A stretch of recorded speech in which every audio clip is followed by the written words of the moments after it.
안녕하세요. 저는 30대 중반에 비혼을 선언한 여자입니다. 비혼이라고 아시죠? 평생 결혼하지 않겠다고 하는 거 있잖아요. 저도 20대에는 하고 싶은 게 참 많았습니다. 그렇게 하고 싶은 일 중에는 당연히 결혼도 있었고요. 사랑하는 남자를 만나 평생 서로 아끼고 도닥이며 살아가고 또 그러다가 예쁜 아이도 낳고 그렇게 오래오래 행복하게 사는 동화 속 이야기 같은 삶을 꿈꿨던 적도 있었지요. 하지만 한 번에 결혼해서 크게 실패하면서 모든 꿈을 접었어요. 누군가에겐 고작 한 번의 경험, 한 번의 실수, 한 번의 상처일 수 있겠지만 제게는 그 경험이 영원히 지워지지 않을 상처로 남았습니다. 사랑했던 사람의 죽음도 모자라서 믿었던 사람의 배신까지. 조금 과장을 보태면 그 일로 인해 인간에 대한 믿음마저 흔들릴 지경이었어요. 요즘은 이혼이 그렇게 큰 흠은 아니라고들 하죠. 결혼은 어렵지만 이혼은 쉬운 그런 이상한 시대라고요. 하지만 저는 그 한 번의 이혼으로 인해 다시는 결혼하지 않게 되었습니다. 그리고 이제부터 여러분에게 제가 겪은 지독한 경험을 들려드리고자 합니다.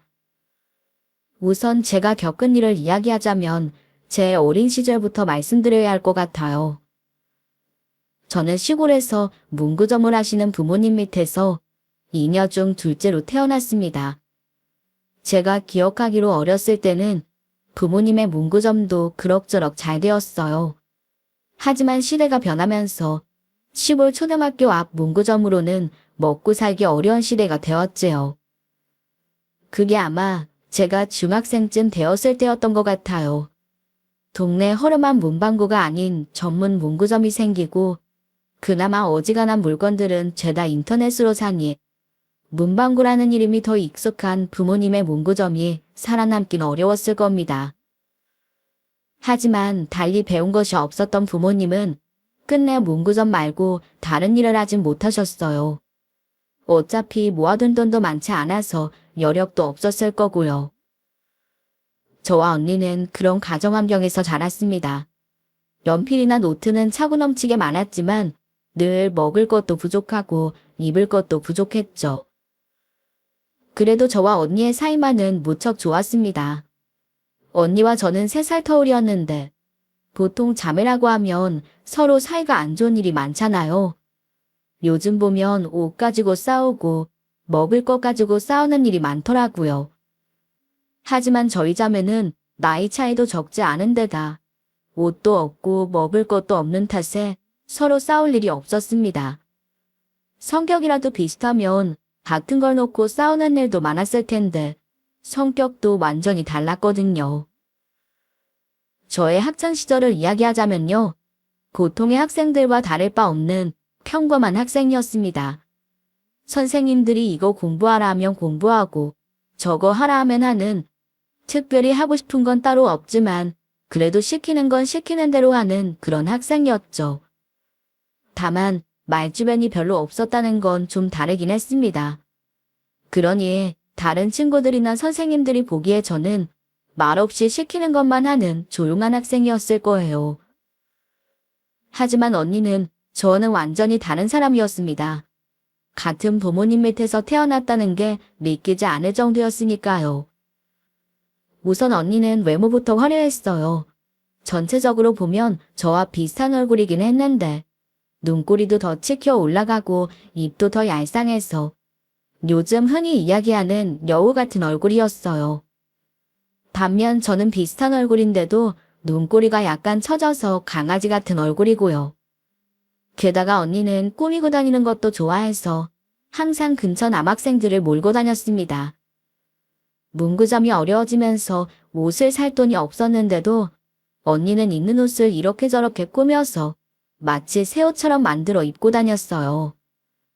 그 시골에 얼굴도 예쁘고 옷도 잘 입고 다니는 여학생이 하나 있으니 온 동네 남학생들이 죄다 언니만 쫓아다녔던 기억이 나네요. 언니와 저는 외모뿐만 아니라 성격도 달랐습니다. 제가 조용히 시키는 것만 하는 성격이라면 언니는 자기 주장이 정말 강했어요. 늘 하고 싶은 게 있었고, 누가 뭐라고 해도 하고 싶은 것을 꼭 하고 마는 성격이었네요. 악기라고 해봐야 언제부터 학교에 있었는지도 모르는 구럑다리 기타나 드럼 같은 것밖에 없었는데도 언니는 친구들을 이끌고 밴드를 만들어 공연까지 했어요. 하지만 언니의 관심사는 금방 바뀌었습니다. 중학생 때는 그렇게 밴드로 공연을 하더니 고등학교에 올라가선 갑자기 미용에 관심을 두더라고요. 그렇다고 무슨 미용학원에 다니거나 한 건 아니었습니다. 동네에 그런 게 없었으니까요. 그러자 언니는 학교가 끝나자마자 동네 미용실에 쳐들어가서 일을 돕는다는 핑계로 미용을 배웠어요. 언니는 늘 그런 식이었죠.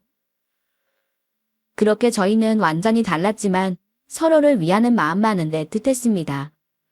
언니는 무슨 일을 하더라도 늘 저부터 챙겨주었고, 저도 그런 언니를 심적으로나 물적으로나 언제나 응원했어요.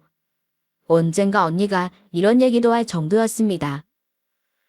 하은아, 넌 커서 뭐가 되고 싶어? 뭐 할 거야? 나? 나는 딱히 생각한 거 없는데. 언니도 알잖아. 그래?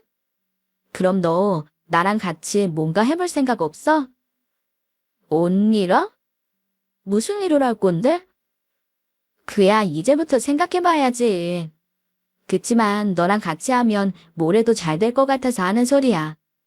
솔직히 너만큼 날 잘하는 사람도 없잖아.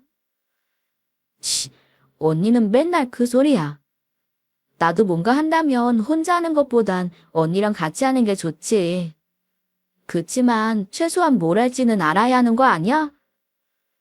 그런가? 그래도 네가 같이 하겠다고 하니 마음은 든든하네. 너 그때 가서 딴소리하기 없기다. 언니야말로 딴소리하지 마. 어떻게 언니는 매번 그렇게 하고 싶은 게 생겨? 난 아무리 생각해봐도 하고 싶은 게 떠오르지 않던데. 왜 하고 싶은 게 없어? 온통 하고 싶은 거 천진데. 그건 언니나 그렇지 보통은 안 그렇다고. 언니가 무슨 생각하는지는 알겠는데 우선은 진짜로 하고 싶은 일부터 찾아. 알았어. 노인네처럼 이야기하기는. 언니는 늘 먼저 튀어나갔고 저는 그런 언니의 뒷바라지를 하는 식이었지만 저는 그게 싫지 않았습니다. 오히려 그렇게 반짝반짝 빛나는 언니가 부럽게까지 했네요. 하지만 언니가 고등학교를 졸업하면서 평생 붙어 다녔던 저희 자매는 처음으로 떨어지게 되었어요. 세상 모든 일에 관심을 가진 언니도 딱 하나 전혀 관심을 갖지 않은 게 있었는데 그게 하필 공부였어요. 어차피 저희 부모님 재정 상황에서 언니를 대학까지 보낼 여력도 안 됐던 터라 언니는 학교를 졸업하자마자 제 일을 찾겠다며 서울로 떠났습니다. 나중에 연락하면서 알아보니 갑자기 옷 관련 일을 배우고 있다고 하더라고요. 고등학교 때는 출장 미용실에 놀러 살면서 미용을 배우겠다고 하길래 저는 당연히 서울에서 미용 자격증부터 딸 거라고 생각했는데 역시 언니답게 그새 또 관심이 바뀌었더라고요. 그래도 생활력은 있어서 아르바이트로 자기 방세며 밥값이며 자기 밥벌이는 하는 모양이었네요. 언니가 서울에서 그러는 동안 저는 평소와 마찬가지로 학교에서 공부만 했어요. 그렇다고 무슨 좋은 대학을 노리고 열심히 공부한 건 아니었고 그냥 고등학생이고 남들 다 하는 거니까 했던 거죠. 성격도 조용하고 말수도 적으니 친구가 많은 것도 아니었고 그렇다고 딱히 무슨 취미가 있었던 것도 아니었어요. 그렇게 3년을 보내고 수능을 쳤고 고만고만한 성적을 받았습니다. 그냥 수도권에 있는 적당한 4년제 대학에 갈 정도였죠. 그래서 저는 당연히 대학에는 안 가리라 생각했어요. 언니는 자기 하고 싶은 것 때문에도 대학을 안 갔지만 사실 돈이 없어서 못 간 것도 컸거든요. 그래서 저도 수능을 보자마자 취업 자리부터 알아보고 있었죠. 그런데 하루는 부모님이 부르시더니 그래도 둘 중에 하나는 대학을 가야 하지 않겠냐고 하시더라고요. 사실 저도 언니처럼 이거다 하는 게 있었으면 대학엔 안 갔을 겁니다. 가봐야 좋은 대학에 가지도 못하고 괜히 학비만 버리는 꼴이 될 테니까요. 하지만 당시에도 저는 딱히 하고 싶은 게 없었고 이대로면 정말 시골에 갇혀서 늙겠구나 싶어 부모님 말씀대로 대학에 가기로 했습니다. 다만 부모님이 기대하신 것처럼 4년제를 갔다가는 학비로 기둥뿌리를 뽑을 것 같아서 대신 서울에 있는 2년제 전문대를 선택했네요. 학기가 짧기도 했고 무엇보다 장학금을 받을 수 있었거든요. 그렇게 저희 자매는 3년 만에 다시 한 집에 살게 되었습니다.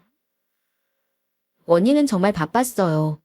동대문에서 옷가게 일을 돕는다는 듯 새벽같이 나가 조밀 밖에 있다가 밤늦게 들어왔죠. 그렇게 언니가 힘들게 번 돈으로 간혹 치킨에 맥주라도 마시는 날에는 긴긴 주말밤을 수다로 지새우곤 했네요. 그렇게 2년을 보내고 저는 곧바로 중견기업의 경리로 취직을 했습니다. 잘 알려진 기업은 아니었지만 내신도 탄탄하고 무엇보다 2년제를 나온 여직원도 정직원이 될 수 있어서 경쟁이 치열한 곳이었는데 덜컥 한 번에 붙어버렸어요. 하지만 그동안에도 언니는 전혀 갈피를 잡지 못했어요. 우리 쪽 일을 배우겠다고 서울로 올라와서 4년을 그쪽에서 일해놓고는 갑자기 마음이 바뀌어서 방송 쪽 일을 해보겠다더라고요. 물론 갑자기 연예인이 되겠다거나 한 건 아니었고 연예인 코디 일을 해보고 싶다는 거였어요. 그러더니 그때와 마찬가지로 아르바이트를 하며 돈을 벌고 그 돈으로 학원에 다녔습니다. 생활비는 다 제가 냈어요. 제가 더 벌기도 벌었고 지금까지는 그래왔듯 언니의 꿈을 응원해주고 싶었기 때문이었죠.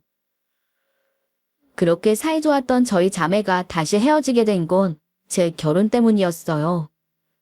어느 날 회사 과장님 한 분이 좋은 사람이 있다며 소개해주겠다고 하시더라고요. 그때 제 나이가 24살이었습니다. 아직 사회에서는 어린 나이였는데도 그러시더라고요. 아예 모르는 사람이거나 어쩌다 만날 사람 같으면 그냥 무시하고 말았겠지만 일하면서 자주 마주치는 과장님이라 마냥 거절할 수도 없었어요. 그래서 소개해주겠다는 남자를 만나기로 했죠. 그전까지 제가 연애를 해보지 않은 건 아니에요. 대학을 다닐 때도 남자를 두어 번 사귄 적은 있었습니다. 하지만 저는 별로 감흥이 없었어요. 남자친구를 만나도 드라마에서 보는 것처럼 불타오르는 느낌 같은 건 없었지요. 가지 있으면 마음이 편한 정도? 딱 그 정도였습니다.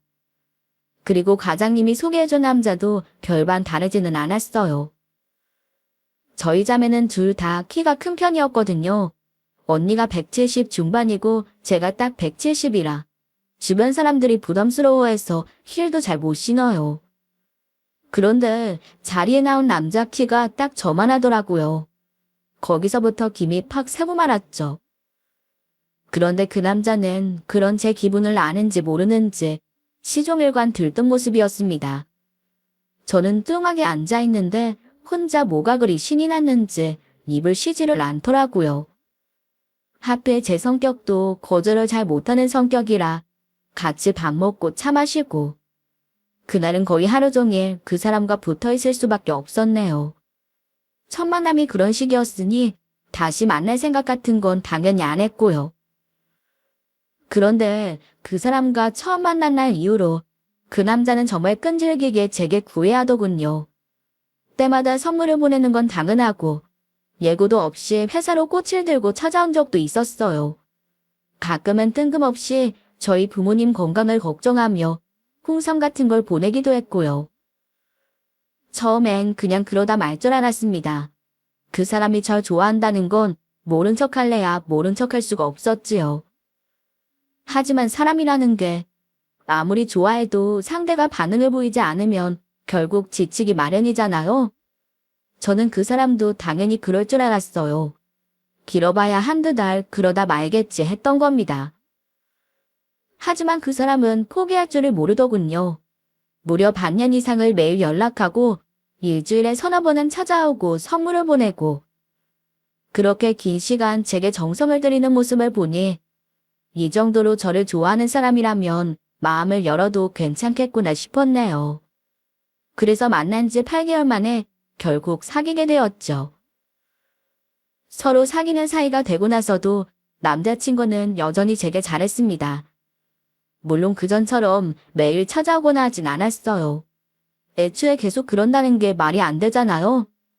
그래서 제가 이제는 사귀는 사이가 되었으니 전처럼 무리할 필요 없다고 딱 잘라서 이야기했죠. 그렇게 우리는 3년을 더 사귄 후 결혼하게 되었습니다. 사실 결혼하기 전에도 걱정이 있긴 했어요. 연애할 때는 그렇게 지극정성이던 남자도 결혼하면 본 모습을 드러내고 시큰둥해진다는 말을 주변에서 워낙 많이 들었거든요.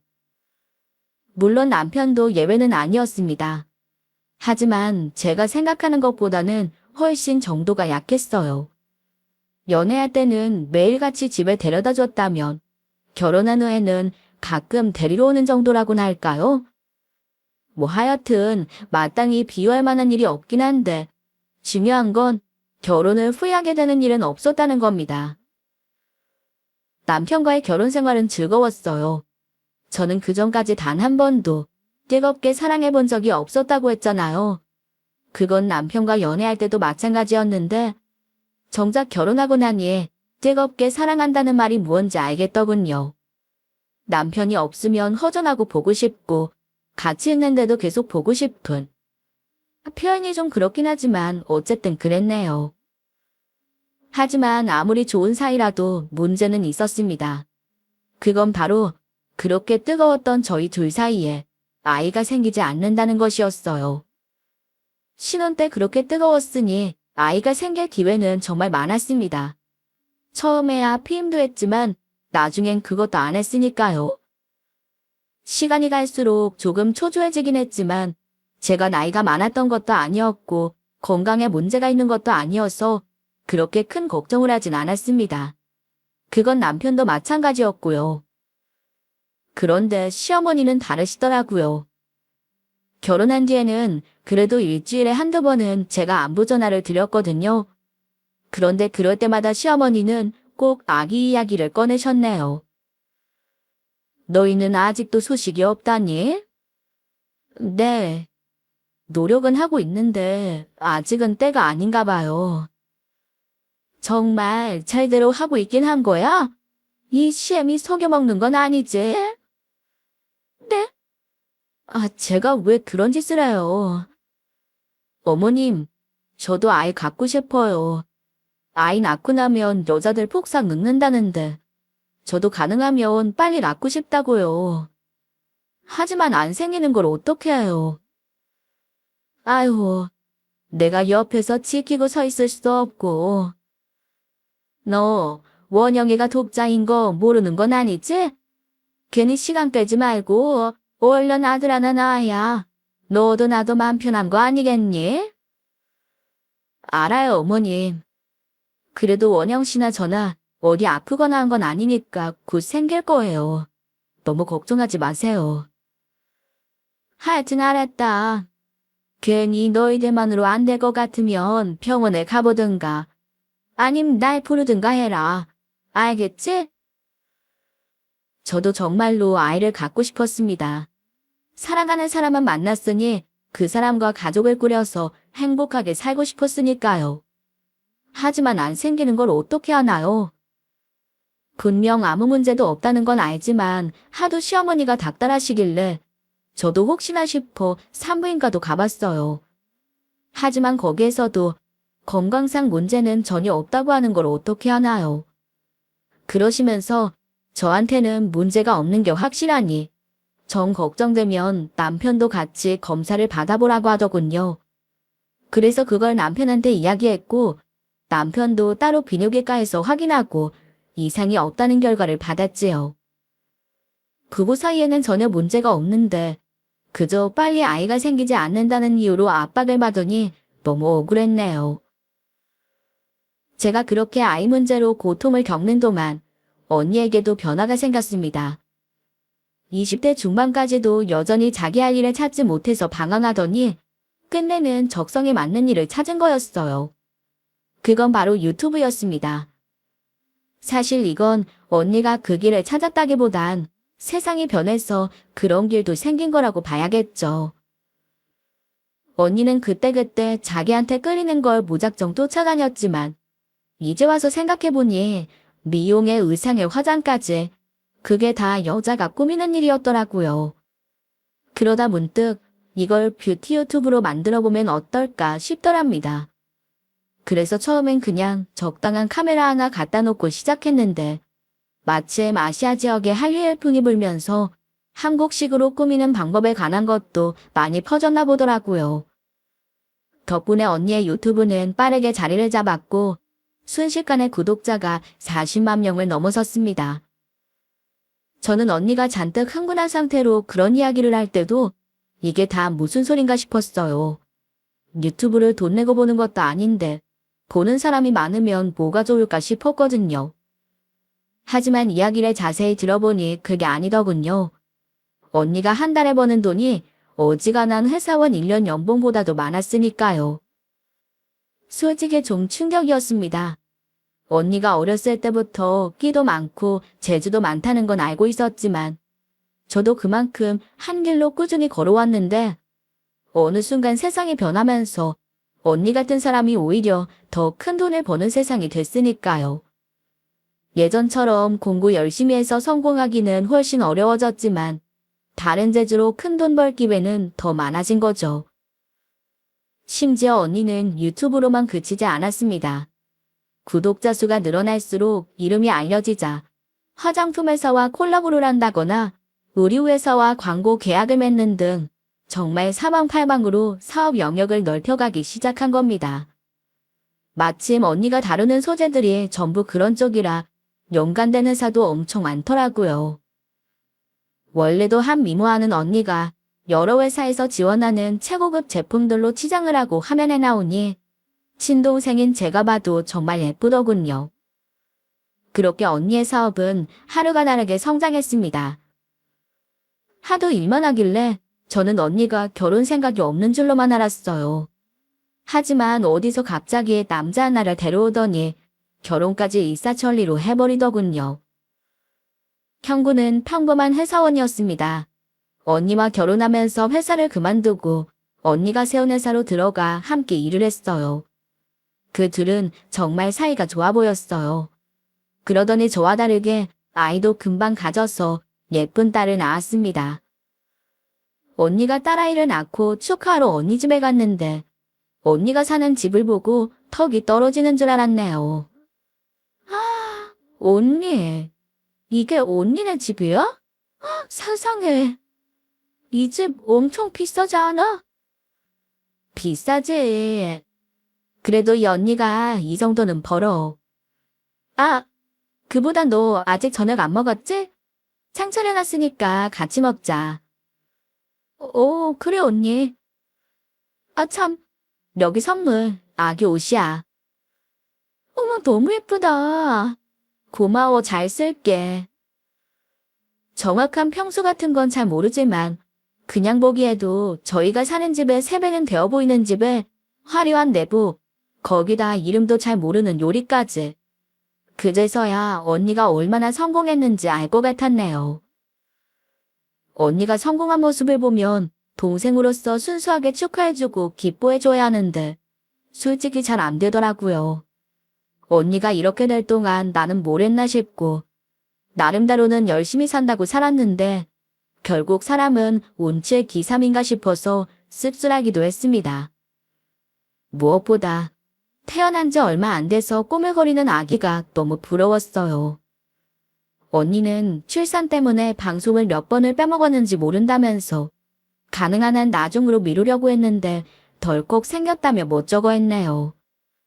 저는 작정하고 가시려고 해도 생기지 않는 아이인데. 어쨌든 그날은 씁쓸한 마음을 애써 감춘 채로 언니의 출산을 축하한 뒤 집으로 돌아왔습니다. 집에 돌아오니 남편이 뒤늦게 회사 일을 마치고 돌아오더라고요. 평소 같으면 그냥 잘 갔다 왔노라고 이야기하고 말았을 텐데 그날은 저도 모르게 언니네에서 있었던 일을 이야기했어요. 오빠, 오늘 언니네 집 다녀왔는데 장난 아니더라. 무슨 유튜브 한다고 해서 그런가 보다 했는데 집이 우리 집 3배는 되는 것 같더라고. 뭐? 처형이 돈을 그렇게 많이 벌었어? 그런가 보더라고. 나는 잘 모르는데 얘기를 들어보니까 집안에 있는 가구 같은 것도 죄다 명품이라고 하네. 제가 주고 산 것도 아니고 그 회사들에서 협찬한 거래. 그거 보니까 난 여태 뭐하고 살았나 싶더라. 너도 참, 뭘 그런 걸 가지고 그렇게까지 생각해. 그냥 그런가 보다 하면 되는 거지. 그나저나 딸이라며? 언니 닮아서 그런지 아직 아기인데도 눈매도 쪼릇하고 너무 이쁘더라. 우리는 언제쯤 그런 애기가 생길까? 너무 초조해하지 마. 너나 나나 아직 젊으니까 곧 생길 거야. 언니가 우리보다 잘 산다는 이야기를 했는데도 남편은 그냥 무덤덤하더군요. 아이 이야기가 나왔을 때도 그냥 제 등을 톡톡 두들기며 걱정하지 말라고만 했습니다. 그게 무슨 대단한 건 아니었지만 그래도 위로는 좀 되었네요. 언니는 그 후로도 승승장구했습니다. 자세한 이야기를 들으면 저도 너무 속이 상해서 구체적으로 물어보진 못했지만 구독자 수는 어느 순간 정체된 것 같긴 했어요. 하지만 언닌 이제 유튜브 방송으로 버는 수익보다 다른 곳에서 버는 수익이 더 많아진 상태더군요. 전에 유통회사에 다녔던 형부가 나서서 직접 쇼핑몰까지 만들었더라고요. 말 그대로 숨통에 돛을 단 모양새였죠. 하지만 언니의 그런 행복은 고작 1년을 더 가지 못했습니다. 그때가 연말이라 제가 있던 회계팀은 정말 눈코 뜰 새 없이 바빴어요. 그러다 제가 언니와 형부의 부고를 받은 거죠. 나중에 이야기를 들어보니 해외 촬영이 있어 둘이 같이 나갔다가 나란히 사불당했다고 하더라고요. 조카는 아직 어려서 두고 간 게 그나마 다행이었습니다. 장례식장에서 이제 막 걸음마를 하는 조카를 보는데 저도 모르게 눈물이 펑펑 쏟아지더군요. 언니를 부러워하고 질투하던 마음 같은 건 완전히 사라져버렸습니다. 이제야 자기 적성에 맞는 일을 찾아 신나게 일하던 언니가 그 행복을 다 누려보지도 못하고 허망하게 떠난 게 너무 안타까웠어요. 그리고 예전에 저희 자매가 했던 약속, 같이 일하자고 했던 약속을 지키지 못한 게 또 안타까웠습니다. 그렇게 사랑하는 언니가 하늘로 갔으니 형부네 가족과는 인연이 끊어졌지요. 조카도 장례식 때 마지막으로 보고 이후로는 본 적이 없었습니다. 저도 그 사이에 일이 많았거든요. 무엇보다 저희 친정부모님이 모두 돌아가신 게 제일 컸어요. 언니가 떠난 후 어머니는 자식 잃은 슬픔을 이기지 못하시고 같은 해에 세상을 떠나셨어요. 그리고 바로 이듬해 홀로 남아 계시던 아버지마저 세상을 떠나셨죠. 둘째 저는 1년에 한 번씩 가족 모두를 잃어버리고 홀로 남게 되었습니다. 이제는 어디 더 의지할 곳이 없다는 사실이 저를 너무 쓸쓸하게 했어요. 하지만 가족을 잃은 사람의 마음은 헤아려지지 않는 건지 시모는 계속해서 제게 아이를 낳으라고 강요하더군요. 건강할 때도 생기지 않던 아이였어요. 그런데 그렇게 심적으로 힘들어지니 더 생기지 않더라고요. 결국 심적으로 궁지에 몰린 저도 폭발하고 말았네요. 너는 애 낳을 생각이 있긴 한 거야? 도대체 왜 애를 안 낳는 거야? 어머님, 제가 안 낳는 거예요? 안 생기는 아이를 저더러 어떻게 하라고요? 어머머머, 너 지금 나한테 소리 질렀니? 어디 어른한테 소리를 질러? 어머님이 절 계속 궁지로 모시니까 그렇죠. 저 지난 3년 사이에 부모님과 언니까지 가족 모두 잃었어요. 그런 사정 뻔히 다 아시면서 어떻게 아이 얘기로 절 몰아세우실 수가 있으세요? 먼저 간 사람들은 먼저 간 거고 산 사람은 살아야지. 당장 너 때문에 우리 집 대가 끊기게 생겼는데 그게 왜 저 때문이에요? 애를 저 혼자 낳는 것도 아니잖아요. 어머, 어머. 며느리라고 하나 있는 게 어떻게 말을 이렇게 할 수가 있어? 아우, 속상해. 아유. 그렇게 저와 시어머니의 갈등은 날이 갈수록 심해졌습니다. 남편도 처음에는 둘 사이에서 나름대로 조율해 보려고 하긴 했는데 금방 포기하고 말더군요. 아예 관심조차 가지질 않았어요. 다른 사람도 아니고 자기 일인데도 그러더라고요.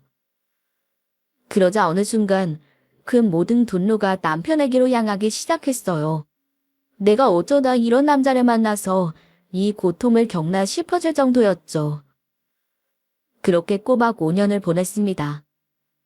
아이 문제로 가족 간에 불화가 생기니 아이는 더 안 생겼어요.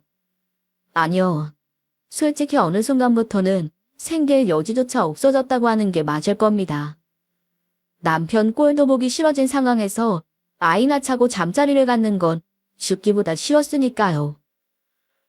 그렇게 이제는 아이를 가지라는 노력조차 하지 않은 채 저와 남편은 점점 멀어져 가고 있었어요. 그러던 어느 날이었습니다. 주말이라 저와 남편 모두 집에 있는데 시어머니가 연락도 없이 찾아오셨더라고요. 그런데 시어머니 뒤에 웬 예쁘장하게 생긴 여자아이 하나가 있었습니다. 어머니, 갑자기 웬일이세요? 그 아이는 또 누구고요? 내가 뭐 못 올 때 왔니?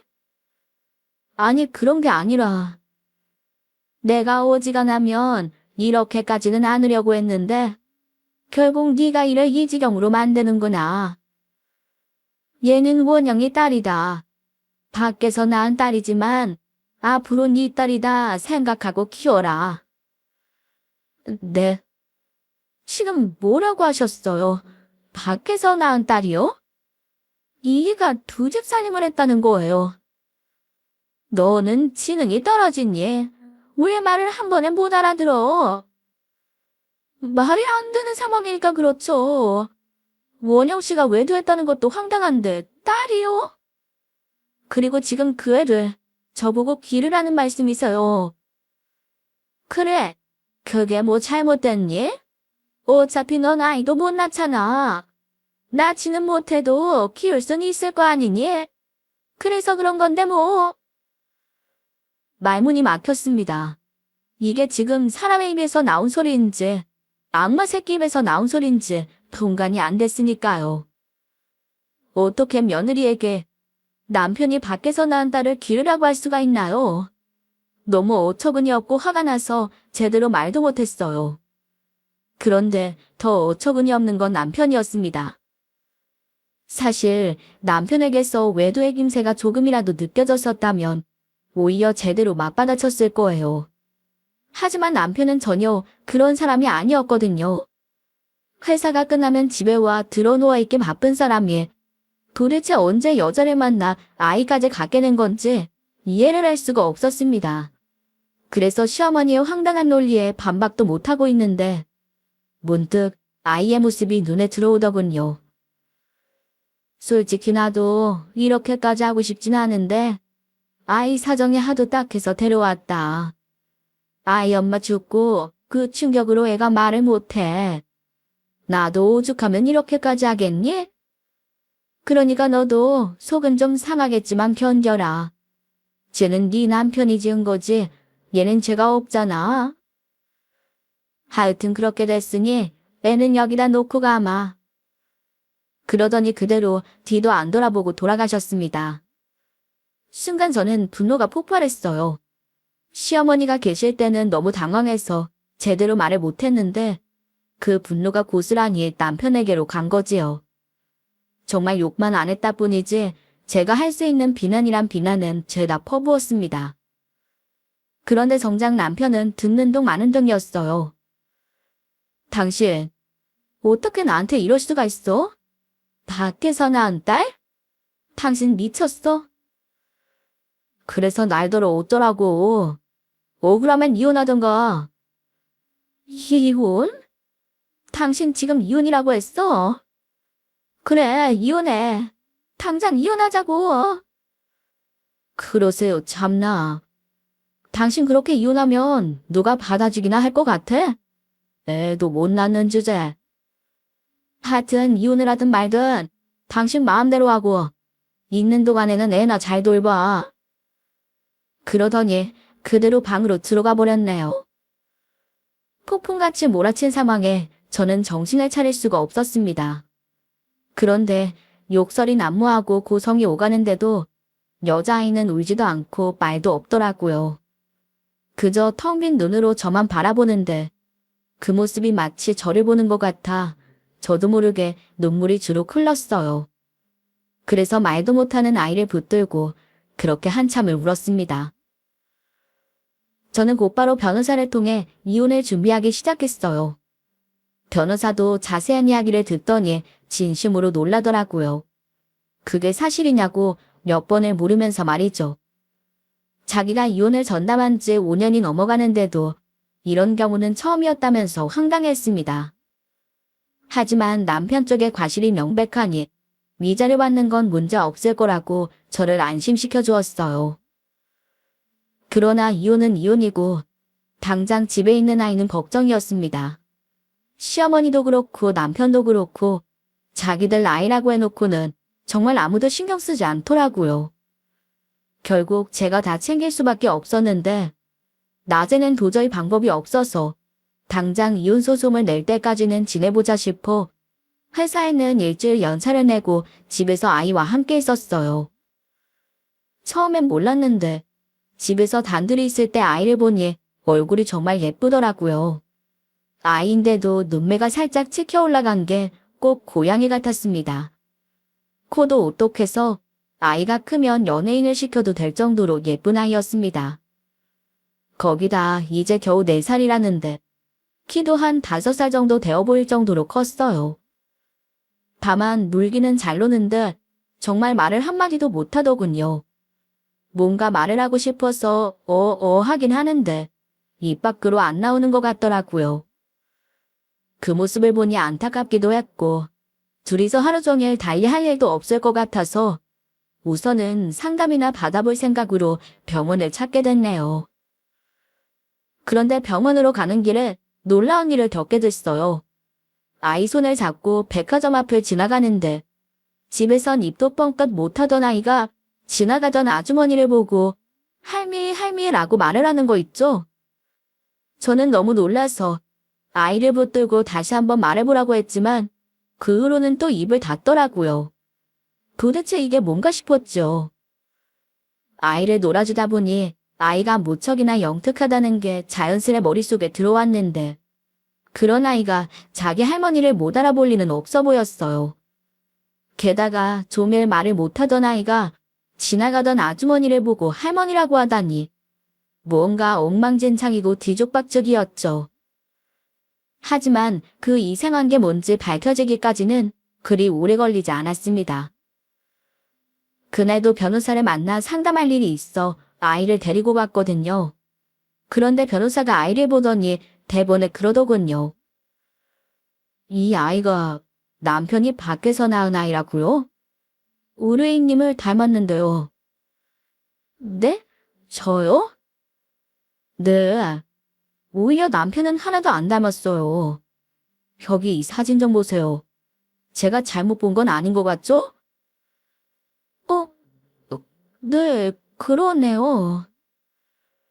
전에는 그냥 예쁜 아이다라고만 생각했는데 변호사는 보자마자 절 닮았다고 그러더군요. 그것만도 황당한데 정작 남편은 안 닮았다고 하니 어이가 없었습니다. 그런데 또 사진을 놓고 보니 정말 닮은 구석이라곤 전혀 없더라고요. 주제 넘은 말씀일 수도 있겠지만 지금이라도 친자검사 한번 해보세요. 네, 친자검사요? 네.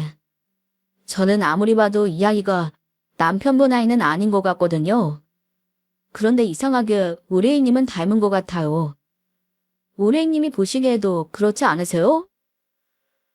그게 저는 잘 모르겠는데 듣고 보니 또 그런 것 같기도 해요. 검사를 하시는 게 좋으실 것 같아요. 꼭 한번 해보세요.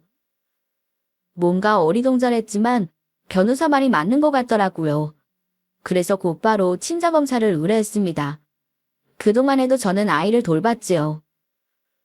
남편은 이젠 아예 집에 들어오지도 않더라고요. 그런데 얼마 후 그 친자검사 결과가 나온 그날 저는 충격에 빠질 수밖에 없었네요. 변호사 말대로 아이는 남편의 아이가 아니었어요. 검사가 모색할 정도로 일치율이 낮더라고요. 오히려 저하고는 일치도가 상상 이상으로 높았습니다. 아이가 제 아이가 아닌 건 확실한데 거의 그 비슷할 정도로 나왔어요. 하도 이상해서 검사관계간에 물어봤더니 친인척인 경우, 특히나 모계가 자매인 경우에 그렇게 나오는 경우가 있다더군요. 순간 머릿속에 벼락이 치는 것 같았습니다. 내가 왜 그걸 몰랐을까? 가슴에 칠 수밖에 없었네요. 다시 보게 된 아이의 얼굴. 잊고 있었던 고양이상의 예쁘장한 여자아이. 바로 제 언니의 딸이었던 거죠. 하지만 그렇다고 해도 이상했습니다. 어째서 시모가 언니의 딸을 데려온 건지 이해할 수가 없었어요. 하지만 그런 사정이야 중요한 게 아니고 아이를 아이의 할머니에게 데려다 주는 게 먼저였죠. 그래서 그날 밤 당장 아이를 데리고 집을 나서려는데 며칠간 코빼기도 안 보이던 남편이 떡하니 서 있는 게 아니겠어요? 저는 아이를 안고 도망치듯 나왔습니다. 비켜. 나 나가야 돼. 이 시간에 어딜 가? 그 가방은 또 뭐고? 아이는 왜 데려가는데? 당신 정말 미쳤어. 왜 언니 딸을 데려온 건데? 이거 납치야, 납치. 어떻게 알았어? 친자검사로 알았어. 당신 정말 미친 거야? 어떻게 이런 짓을 할 수가 있어? 도대체 왜 이런 짓을 한 거야? 이혼한다며? 당신은 알 거 없으니까 아이나 내놔. 싫어, 우리 언니 아이야. 당신이 뭔데 아이를 내놔라 말아야. 이게 정말 미쳤나? 당장 아이 못 내놔? 남편이 광기에 찬 눈빛으로 조카를 뺏으려고 달려들었습니다. 그 순간 저는 아파트 단지가 떠나가라 비명을 질렀어요. 사람 살려요. 살려주세요. 그러자 앞집 문이 벌컥 열리더니 무슨 모임이라도 있었는지 남자 3명이 우르르 나오더라고요. 그분들이 도와주신 덕분에 저와 조카는 무사히 경찰서에 갈 수 있었어요. 제 이야기를 들은 형사님도 변호사와 마찬가지로 황당해하더군요. 조카를 납치했다는 이야기가 나왔을 때는 아예 이해를 못할 정도였습니다. 하지만 그 형사님의 도움으로 조카는 무사히 할머니를 찾아갔고 남편은 납치 사건으로 구치소에 가게 되었어요. 지금 생각해도 어이가 없네요. 그 후로 모든 것이 제자리를 찾기까지는 꽤 오랜 시간이 걸렸습니다. 남편과 시어머니는 당연히 납치로 구속되어 형을 받았어요. 그 사이 저는 이혼 소송에서 승소했고요. 조카도 무사히 가족의 품으로 돌아갔습니다. 나중에 알고 보니 전 시모와 전 남편은 저와 이혼한 후에 조카를 입적해서 언니와 형부의 유산을 가로채려고 한 모양이더라고요. 그게 가능할 거라고 생각한 것도 웃기지만 정말로 아이를 납치했다는 게 더 어이가 없었습니다. 그 후로도 저는 계속 조카와 조카의 할머님과 연락하고 지냈어요. 제가 달리 가족이 없기도 했지만 할머님이 몸이 편찮으셨거든요. 그렇게 오랜 기간 가까이 지내다 보니 조카와 정이 들었고 더 이상 남은 가족이 없는 상황에서 할머님까지 돌아가신 후에는 제가 조카를 돌보며 살게 되었습니다. 그런 일을 겪고 나니 이젠 결혼 생각이 아예 없어졌어요. 이른 나이에 결혼했지만 어느덧 저도 이제 30대 중반이네요. 하지만 앞으로도 저는 쭉 조카를 돌보며 살 생각입니다. 그때의 경험으로 사람은 절대 함부로 믿어선 안 된다는 걸 깨달았으니까요.